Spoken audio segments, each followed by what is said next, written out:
ఇది మా ఇల్లు. ఇది గరాజ్. ఇది 2 కార్ గరాజ్, అది 1 కార్ గరాజ్.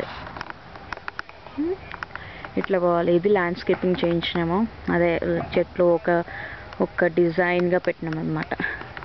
దీనికి వాడబెట్టిన చెట్లు మేము సెలెక్ట్ చేసినాము. ఇది ఫౌంటైన్. ఈ స్విచ్ ఉంటుంది, అక్కడ స్విచ్ ఉంటుంది. ఆ స్విచ్ ఆన్ చేస్తే నీళ్ళు పడతాయి అన్నమాట మంచిగా. ఇట్లా అంబ్రెల్లా లాగా ఉంది కదా, అంబ్రెల్లా నుంచి నీళ్ళు పడుతుంటాయి. ఇవన్నీ చెట్లు, రోజ్ చెట్లు, అన్ని చెట్లు ఇన్ని ఉన్నాయి. చామంతి పూలు అన్నా కదా, ఇవే. ఇప్పుడు ఇంకా చలి కదా మాకు, అన్నీ ఎండిపోయినట్టు అయిపోయినాయి. ఇది మెయిన్ ఎంట్రన్స్. ఇట్లా రావాలి ఇంట్లోకి. కానీ మేము ఎక్కువ ఇది యూజ్ చేయము. ఎక్కువ గరాజ్లో నుంచే ఇంట్లోకి పోతాం.